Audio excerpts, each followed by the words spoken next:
என்னது ஜஸ்ஸஸ்வி ஜெய்ஸ்வாலுக்கு போட்டியினுடைய ஊதியத்திலிருந்து அபராதம் விதிச்சிருக்காங்களா? அது மட்டும் இல்லாமல் பார்த்தீங்கன்னா ரிஷப் பண்ட் பார்த்தீங்கன்னா தோனியுடைய சாதனையை முறியடிச்சிருக்காரா?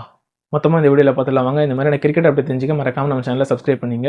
இந்தியா ஸ்ரீலங்கா இடையிலான 2வது டெஸ்ட் போட்டியில் பார்த்தீங்கன்னா இந்திய அணி 500 ரன்களுக்கு மேலே எடுத்து ஆட்டத்தை டிக்ளேர் செஞ்சு ஸ்ரீலங்கா பார்த்தீங்கன்னா 2வது இன்னிங்ஸ் விளையாட்டு வராங்க. குறிப்பாக பார்த்தீங்கன்னா இந்த போட்டியில் முதல் இன்னிங்ஸில் பார்த்தீங்கன்னா எஸ்எஸ்வி ஜெய்ஸ்வால், அசிதோ ஃபர்னாண்டோ இவங்க 2 பேருக்கு இடையில் பார்த்தீங்கன்னா களத்திலே மோதல் நடைபெற்றது.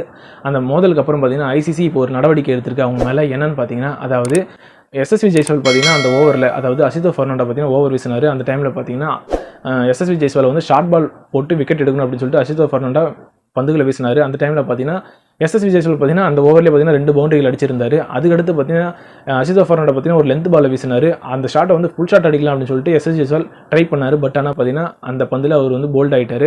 ஸோ வந்து அவர் அவுட் ஆகிட்டு வெளியேறும்போது பார்த்தீங்கன்னா களத்தில் வந்து திரும்பி வந்து அசிதோ ஃபர்னாண்டோ கிட்ட மார்பு பகுதியில் பார்த்தீங்கன்னா ஒரு மோதிர மாதிரி ஒரு விஷயம் செஞ்சார். அது பார்த்தீங்கன்னா அதோட முடிஞ்சிடும் அப்படின்னு சொல்லிட்டு நினச்சோம். அதாவது அங்கேருந்த வீரர்களை வந்து கலைச்சி விட்டுட்டாங்க, பிரச்சனை அங்கேயே முடிஞ்சிடும் அப்படின்னு சொல்லிட்டு நினச்சோம். ஆனால் இதை வந்து ஐசிசி வந்து ஒரு நடவடிக்கை எடுத்திருக்காங்க. அதாவது என்னன்னு பார்த்தீங்கன்னா அவங்களுடைய போட்டி ஊதியத்திலிருந்து 25% ஒரு டெர்மினேட் புள்ளியும் பார்த்தீங்கன்னா வழங்கியிருக்கிறாங்க. அது மட்டும் இல்லாமல் பார்த்தீங்கன்னா இந்த போட்டியில் பார்த்தீங்கன்னா சிறப்பாக விளையாடிய ரிஷப் பண்ட் முதல் இன்னிங்ஸில் பார்த்தீங்கன்னா கொஞ்சம் ரிட்டையர் ஹர்ட் ஆனார். அதிலே பார்த்தீங்கன்னா ஒரு சில விக்கெட்டுகளாக விழுந்ததுக்கப்புறம் திருப்பி வந்து செம ஷாட், அதாவது குறிப்பாக பார்த்தீங்கன்னா ஒரு ஷாட்டை பார்த்தீங்கன்னா வெளியே கிரவுண்டுக்கு வெளியே அடிச்சார்.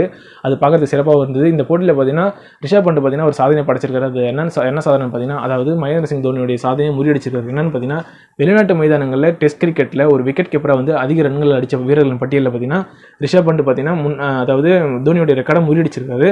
தோனி பார்த்தீங்கன்னா 2496 ரன்கள் அடிச்சிருக்காரு. ரிஷப் பண்ட் பார்த்தீங்கன்னா 2534 ரன்கள் அடிச்சிருக்காரு. ஸோ தோனியை வந்து பின்னுக்கு தள்ளி ரிஷப் பண்ட் பார்த்தீங்கன்னா மேலே வந்திருக்காரு. அது மட்டும் இல்லாமல் பார்த்தீங்கன்னா துருஜுவல் பார்த்தீங்கன்னா சிறப்பாக விளையாடி 115 ரன்கள் எடுத்திருந்தாரு. அந்த செஞ்சுரி அடிச்சதுக்கப்புறம் பார்த்தீங்கன்னா அவர் ஒரு ஆக்ஷன் காமிச்சார். இந்த ஆக்ஷன் அந்த இடத்துல பார்த்தீங்கன்னா இங்கே பச்சை குத்தி இருந்தது. அந்த எழுத்து என்னன்னு சொல்லிட்டு பார்த்தீங்கன்னா விவசாயி வாழ்க ராணுவ வீரர் வாழ்க அப்படின்னு சொல்லிட்டு எழுதியிருந்தாரு. என்ன காரணம் பார்த்தீங்கன்னா விவசாயினா அவங்களுடைய தாத்தாவும், ராணுவ வீரர் அவங்களுடைய அப்பாவும். ஸோ அவங்கள வந்து நினைவு கூறும் வகையாக வந்து பார்த்தீங்கன்னா இந்த செலிப்ரேஷன் நான் பண்ணியிருக்கேன் அப்படின்னு சொல்லிட்டு அவரே சொல்லியிருந்தாரு.